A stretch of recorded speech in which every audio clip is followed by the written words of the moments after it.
ይስጥልኝ የተወደዳችሁ የኢትዮ ፎረም ቤተሰቦች እንደምን ቆያችሁ? ለአሁን ያሰባሰብናቸውን መረጃዎች ከዚህ እንደሚከተለው ወደ እናንተ ማድረስ ጀመርን። ዋና ዋናዎቹን በቅድሚያ ርዕሰ መስተዳድሩ ከሀገር እንዳይወጡ ተደረገም። ለሕክምና ሊወጡ የነበሩት ርዕሰ መስተዳድሩ በደህንነት መስሪያ ቤቱ ተከልክለዋል ተብሏል። ከምንጮቻችን የተገኘው መረጃ ይቀርባል። አገዛዙ ለዘመቻ በሚል የስልክና የኢንተርኔት አገልግሎት ማቋረጡ ተነገረም። ይህ የሆነው ደግሞ ብልጽግና ተፋላሚውን ኃይል ተደምስሷል ተበትኗልም ካለ በኋላ ነው። እንመለከተዋለን። ወደ ትግራይ ክልል የልዑካን ቡድን መላኩ ተሰማ።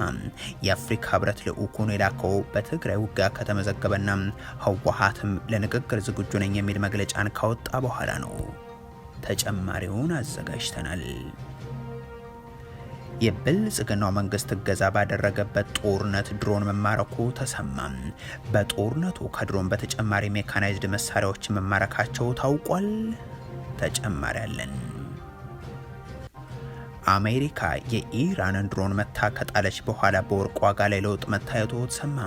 በሌላ በኩል በቱርክ ይካሄዳል የተባለው የኢራንና የአሜሪካ ድርድር ወደ ኦማን መዛወሩም ታውቋል። የተወደዳችሁ የኢትዮ ፎረም ቤተሰቦች አብራችሁን ስትቆዩ እነዚህን እና ሌሎችን መረጃዎችን ትሰማላችሁ። ሰናይ ቆይታ ይሁንላችሁ።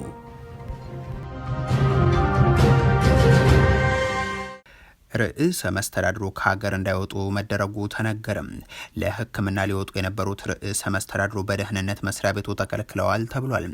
የሚተቿቸውን ሰዎች አሊያም ይቃወሙኛል ብለው የሚያስቧቸውን ዜጎችን ብቻ ሳይሆን ህዝብን በብሔራዊ ማንነቱ በተወለደበት አካባቢ ምክንያትና በስሙ እየለዩ ከሀገር እንዳይወጡ አሊያም ከሀገር እንዳይገባ እያደረጉ የቀጠሉት ብልጽግናዎች አሁን ደግሞ በራሳቸው ባለስልጣናት ላይም ይህንኑ መተግበር ስለመጀመራቸው ምንጮች ይገልጻሉ።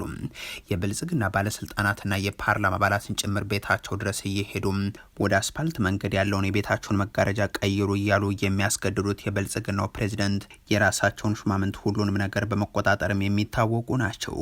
በዚህም የሚታከሙበትን ቦታ ሆስፒታል ወቅትና የሚታከሙበትን የህመም አይነት እንዲሁ ሲወስኑ ታይተዋል፣ ተደምጧል። ንግግሬ ፊርማ ነው የሚሉት አብይ ሰሞኑን በፓርላማ ባደረጉት ንግግር የአይንና የጥርስ ህመም ያለባቸው የፓርላማው ሰዎች ከሀገር እንዳይወጡና በኢትዮጵያ ውስጥ እንዲሆንም አዟል። ከ2 ዓመት በፊት ደግሞ ባለስልጣኖቻቸው ወደ ውጭ ወጥተው መታከም እንደማይችሉና መታከም የሚችሉትን በመከላከያ ሆስፒታል ውስጥ ሊሆን እንደሚገባው ትዕዛዝ ሲሰጡ መሰማታቸው ይታወሳል።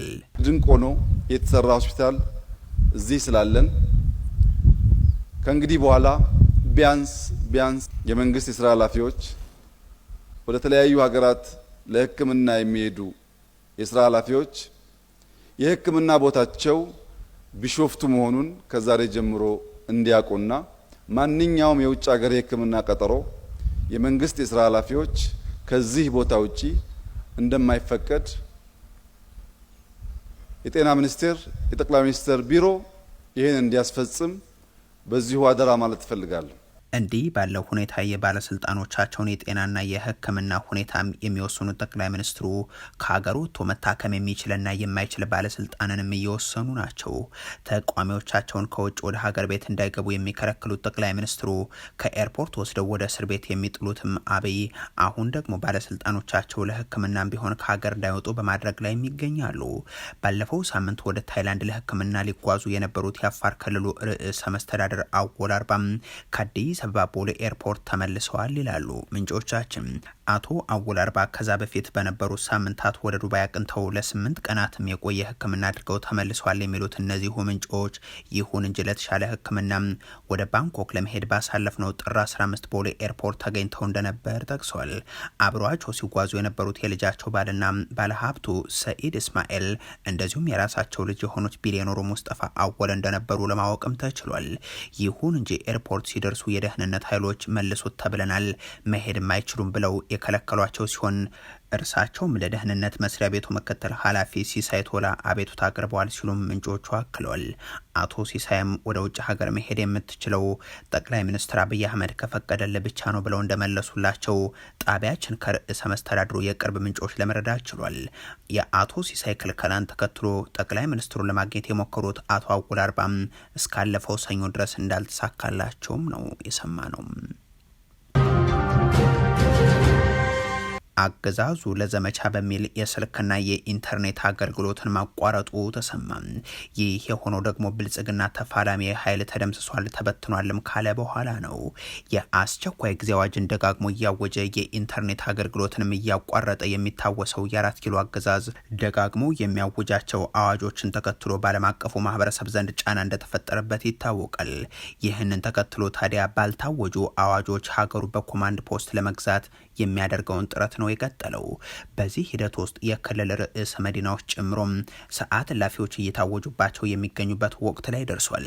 በቅርቡ በጋምቤላ የሆነው የሆነው ዛሬ የተሰማው ዜና ደግሞ በኦሮሚያ ክልል ሰሜን ሸዋ ዞንና በአጎራባች የአማራ ክልል አንዳንድ የሰሜን ሸዋ ዞን ቦታዎች ላይ ላለፉት ተከታታይ ቀናት የኢንተርኔት አገልግሎት መቋረጡ ነው የሚገልጽ ነው።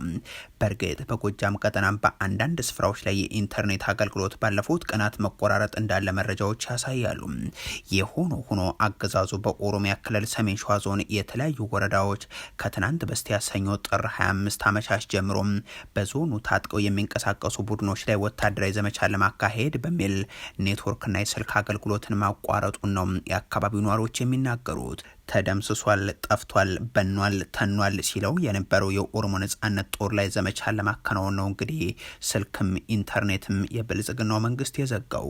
በዞኑ ኔትወርክ ከተቋረጠባቸው ወረዳዎች መካከል ወረጃ አርሶ፣ ኩዩ፣ ደገምና ሂደቡ አቦቴ እንደሚገኙበት ዋዜማ ዘግቧል።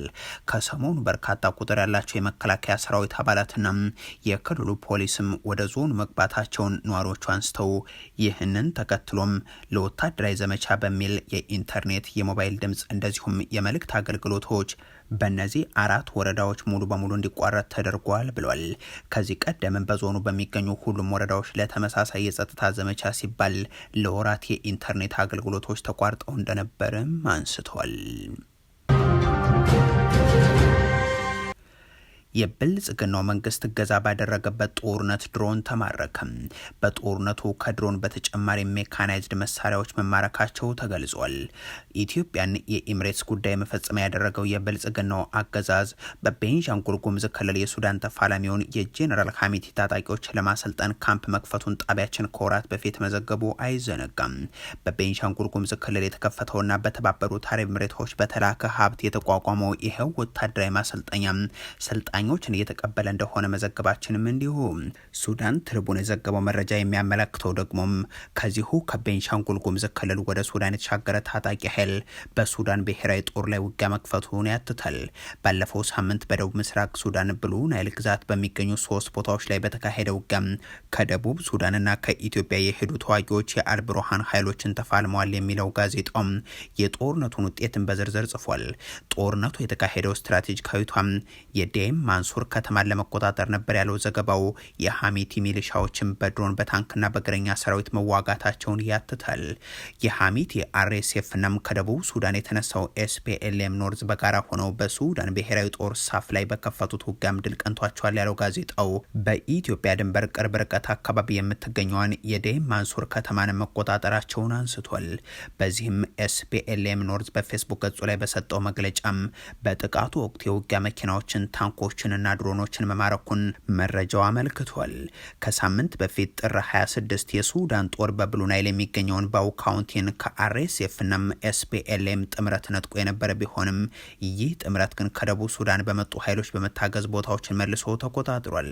ከፍተኛ አመራሩ በኢትዮጵያ ቤንሻንጉል ጉሙዝ ክልል መቀመጫ በሆነችው አሶሳ ቤተኛ እንደሆኑ የሚነገርለት ኤስፒኤልኤም ኖርዝ የተሰኘው ተቋም ባወጣው መግለጫም በጥቃቱ ወቅት የውጊያ መኪናዎችን፣ ትንኮሳዎችንና ድሮኖችን መማረኩን ገልጿል።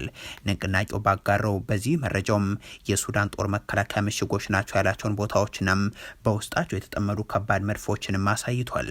በፈጥኖ ደራሽ ኃይሉ ቁጥጥር ስር የወደቀችው የዴም ማንሱር ከተማም የሱዳን ጦር በኢትዮጵያ ድንበር ላይ የምትገኘዋን የኩምሩክ ከተማን እንዲለቅ ምክንያት ትሆናለች በሚል እንደ ስትራቴጂካዊ ስፍራ ተደርጋ የምትወሰድም ነች። ታማኝ ምንጮች ያላቸውን አካላት ዋቢ አድርጎ ቦታው በድሮን ጥቃት የታገዘና የሱዳን ሰራዊት የጥይት መጋዘኖችና ተሽከርካሪዎችን ያወደመ ሰፊ ጥቃት ለተከታታይ ቀናት ተሰንዝሮበታል ሲልም ሱዳን ትሪቡን ዘግቧል። በዚህ ጦርነት ላይ የተሳተፉ የሐሚቲ ኃይሎች ከኢትዮጵያ ጭምር እንደተነሱ ከፍተኛ የመንግስት ባለስልጣናት እንደነገሩት የገለጸው ሱዳን ትሪቡን ወደብን ኢትዮጵያ ለአርኤስኤፍና ለኤስፒኤልኤም ኖርዝ ኃይሎች መተላለፊያ በማመቻቸት ለውጊያው መባባስ ተሳትፎ አድርጋለች ብለውኛልም ብሏል።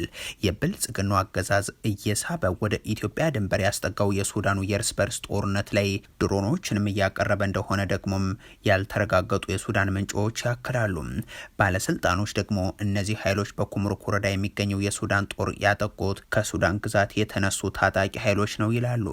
ከ3 ቀናት በፊትም የጥፋት ቡድኖቹ ከኢትዮጵያ ቤንሻንጉል ጉሙዝ ክልል ተነስተው በያቡስ በኩል ድንበር ሲያቋርጡ መታየታቸውን የአይን እማኞችን ዋቢ አድርጎ ይኸው ጋዜጣ ዘግቧል። ባለስልጣናቱ እንደሚሉት ከሆነ ባሳለፍነው ማክሰኞ በብሉ ናይል መከላከያ ምሽጎች ላይ ጥቃትን ለማድረስ ጥቅም ላይ የዋሉት ድሮኖች የተነሱት በቤንሻንጉል ጉሙዝ ክልል ውስጥ በተባበሩት አረብ ኤምሬትስ ከሚቆጣጠሯቸው ጣቢያዎች ነው። ከቀናት በፊት የተባበሩት አረብ ኤምሬቶች በአሶሳ የሚገኘውን ኤርፖርት ለድሮኖች መንደርደሪያ በሚሆን ጥገና እያደረገችለት እንደሆነም መዘገቡ የሚዘነጋ አይሆንም። የብልጽግናው አገዛዝ በሀገር ውስጥ ከሚያደርጋቸው የእርስ በርስ ጦርነቶች ባሻገርም በጎረቤት ሀገር ሱዳን የሚደረገው የእርስ በርስ ጦርነትን የተባበሩት አረብ ኤምሬቶች ወኪል በመሆን ዘርፈ ብዙ ድጋፎችን እያደረገ ስለመሆኑ ተደጋግሞ የተነሳ ነው። ወደ ትግራይ የልኡካን ቡድኑ መላኩ ሰማም። የአፍሪካ ህብረት ልኡካኑን የላከው በትግራይ ውጊያ ከተመዘገበና ህወሓትም ለንግግር ዝግጁ ነኝ የሚል መግለጫን ካወጣ በኋላ ነው። ከሰሞኑ ትግራይን ከአጎራባች አካባቢዎች ጋር በሚያገናኙ ስፍራዎች የነበረው የተኩስ ልውውጥና አገዛዙ ማዕከላዊ ትግራይ ጭምር የድሮን ጥቃቶችን መፈጸሙ መነጋገሪያ እንደነበር የሚታወስ ነው። እነዚህን ጥቃቶችን ተከትሎ ህወሓትና የፌደራል መንግስቱን ከዓመታት በፊት ካደራደሩ አካላት ውስጥ ቀዳሚ የሆነው የአፍሪካ ህብረትም ሁለቱም ወገኖች ወደ ንግግር እንዲመለሱ ጥሪ ማቅረቡ አይዘነጋም። ህወሓትም ለአፍሪካ ህብረት ኮሚሽን በጻፈው ደብዳቤ ላይ ለሰላምና መረጋጋት ቁርጠኛ መሆኑን አሳውቆ እንደ ሁልጊዜውም ለንግግር ዝግጁ ነኝ ማለቱ አይዘነጋም። ይህንን ተከትሎም የአፍሪካ ህብረት ወደ ትግራይ ክልል ልኡካኑን መላኩን ገልጿል። በፌደራል መንግስትና በህወሓት መካከል በፕሪቶሪያ የተፈረመውን የጦርነት ማቆም ስምምነትን አተገባበር የሚከታተለው የባለሙያዎች ቡድን ከረፍት በኋላ ዳግም ለስራ መሰማራቱን ነው የአፍሪካ ህብረት የፖለቲካ ጉዳዮች ሰላምና ጸጥታ ቢሮ የገለጸው። የባለሙያዎቹ ቡድን የስምምነቱን አፈጻጸም የመከታተል ወሳኝ ተግባራቸውን እንደገና ጀምረዋልም ብሏል። የአፍሪካ ህብረት የፕሪቶሪያው የጦርነት ማቆም ስምምነት አፈጻጸምን የመከታተልና የማረጋገጥ ኃላፊነት የተሰጠው ተልእኮን ይፋ ያደረገው በታህሳስ 2015 ነበር። በዚህ ተልእኮ ስር የተካተቱት ከኢትዮጵያ፣ ኬንያ፣ ናይጄሪያና ደቡብ አፍሪካ የተውጣጡ 21 ወታደራዊና የሲቪል ኃላፊዎች እንደነበሩ ይታወቃል። እነዚሁ ኃላፊዎች ቁጥጥር ከሚያደርጉባቸው ተግባራት መካከል በውጊያ የተሳተፉ ታጣቂ ኃይሎችን ትጥቅ እንዲፈቱ ማድረግ፣ እንዲበተኑ ማስቻልና ከህብረተሰቡ ጋር መልሶ ማዋሃድን የሚመለከተው አንደኛው ነው። ቀጥሎ የሚነሳው ደግሞ ከቀያቸው የተፈናቀሉ ዜጎችን መልሶ ወደ አካባቢያቸው ማስፈር፣ ኢኮኖሚያዊና ማህበራዊ አገልግሎቶች ዳግም ሙሉ በሙሉ እንዲጀመሩ ማድረግ፣ የሰብአዊ እርዳታ አቅርቦትን ማመቻቸትና የሰላማዊ ሰዎችን ደህንነት ማስጠበቅን የተመለከቱ ጉዳዮችም እነዚህ አካላት ክትትል እንዲያደርጉባቸው ኃላፊነት ተጥሎባቸዋል። ነገር ግን ከነዚህ ኃላፊነቶች መካከል ታጣቂዎች ትጥቅ ፈተው ወደ ማህበረሰቡ ሙሉ በሙሉ አልተቀላቀሉም። የክልሉ ሰላምና ጸጥታ ጉዳይ ሙሉ በሙሉ አልተረጋገጠም። ተፈናቃዮችና የትግራይ ሉዓላዊ ግዛቶች ወደ ነበሩበት አልተመለሱም። የሰብአዊ እርዳታ አቅርቦቱም ለሚያስፈልጋቸው ዜጎች ሙሉ በሙሉ አልደረሰም። በትግራይ ክልል የሚያስፈልጉ ማህበራዊ ማለትም እንደ ቴሌኮም፣ የባንክና ሌሎችም አገልግሎቶችን በብልጽግና አገዛዝ ክልከላዎች የታቀቡ ሆነዋልና አፈጻጸሙ ከፍተኛ ጉድለት ያለበት ስለመሆኑ ማሳያዎች አሉ።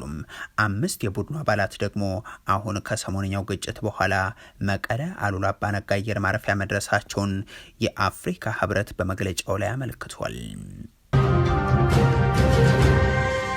አሜሪካ የኢራንን ድሮን መታከጣለች በኋላ በወርቅ ዋጋ ላይ ለውጥ መታየቱ ተነገረም። በሌላ በኩል በቱርክ ይካሄዳል የተባለው የኢራንና የአሜሪካ ድርድር ወደ ኦማን መዛወሩ ሰምቷል። አሜሪካም በአረቢያ ባህር ላይ ወደሚገኘው አውሮፕላን ተሸካሚ መርከቧ በኃይል ሲቃረብ የነበረ የኢራንን ድሮን መታ መጣሏን መግለጿ መነጋገሪያ የሆነ ጉዳይ ነው። ድሮኑ ላይ ጥቃት የፈጸመው ዩኤስኤስ አብርሃም ሊንከን ከተባለው ግዙፉ የአሜሪካ የጦር መርከብ የተነሳ F-35 የተሰኘም የራዳር አዳር ጌታን የሚያመልጥ ተዋጊ ጀት እንደሆነም የአሜሪካ ማዕከላዊ እዝ ቃል አቀባይ ተናግሯል። እንደ ቃል አቀባዩ ገለጻ ከሆነ ራስን የመከላከል እርምጃ የተወሰደው አውሮፕላን ተሸካሚውን መርከብና ሰራተኞችን ለመጠበቅ ሲባል ነው። ሲበር የነበረበት ዓላማ ግልጽ እንዳልሆነ የተነገረለት ድሮኑ በሚጠጋበት ወቅትም የአሜሪካ የጦር መርከብ ከኢራን የባህር ዳርቻ በግምት 805 ኪሎ ሜትር ርቀት ላይ እንደነበር ተገልጿል። ከዚህ ክስተት ጋር በተያያዘ የተጎዳ የአሜሪካ ወታደርም ሆነ ንብረት የለምም ተብሏል። ይህ ሁኔታ የተፈጠረው በአሜሪካና ኢራን መካከል ያለው ውጥረት እየበረታ መሆኑን ተከትሎ ዋሽንግተን በቀጠናው ያላትን ወታደራዊ ኃይል እያጠናከረች በምትገኝበትም ወቅት ነው። ይህ የአሜሪካ እርምጃን ተከትሎ እያሻቀበ ባለው የወርቅ ዋጋ ላይም ሌላ የዋጋ ለውጥ ታይቷል። ባለሀብቶች እንደ ደህንነቱ የተጠበቀ መገበያ የሚቆጥሩት ወርቅ አሜሪካም የኢራንን ድሮን መታመጣሏን ካሳወቀች በኋላ ዋጋው ዳግም $5000 በላይ ከፍ ብሏል። ይህም ባለፈው ዓመት ተመሳሳይ ወቅት ከነበረው ጋር ሲነጻጸር የ80 በመቶ ምልጫ እንዲያሳይ አድርጎታል። የወርቅ ዋጋ ከአንድ ወር በፊት $5500 ደርሶ የነበረ ቢሆንም ባለፈው ሳምንት ግን የአሜሪካው ፕሬዚደንት ዶናልድ ትራምፕ የፌደራል ግምጃ ቤትን እንዲመሩ ኬቨን ዋርሽን መምረጣቸውን ተከትሎ ቅናሽ አሳይቶ ነበር። ይህ በእንዲህ እንዳለ በአሜሪካና በኢራን መካከል ቱርክ ውስጥ ሊደረግ የነበረው ድርድር በኢራን ጥያቄ መሰረቱ ወደ ኦማን መዘዋወሩ ታውቋል። በሁለቱ ሀገራት መካከል የተፈጠረውን ወደ ጦርነት ያመራል የተባለለትን ውጥረት ለማርገብ ቱርክ ጥረት ስታደርግ ቆይታ ንግግሩን በዚህ ሳምንት ማብቂያ ላይ ኢስታንቡል ውስጥ እንዲካሄድ እቅድ ተይዞ ነበር። ነገር ግን ምክንያቱ ባልተገለጸ ሁኔታ ኢራን የድርድሩ ስፍራ ወደ ኦማን እንዲዛወር ያቀረበችው ጥያቄን የዶናልድ ትራምፕ አስተዳደር ተቀብሎታል። ከአሜሪካና ከኢራን በተጨማሪ በድርድሩ ላይ ሌሎች የአረብና የሙስሊም ሀገራት ይሳተፉ እንደሆነ ለመወሰን ንግግር እየተካሄደ ስለመሆኑም ምንጮች ይገልጻሉ። የተወደዳችሁ የኢትዮ ፎረም ቤተሰቦች ለአሁን ያሰባሰብናቸው መረጃዎች ይህንን ይመስሉ ነበር። አበቃን። ቸር ያሰማን።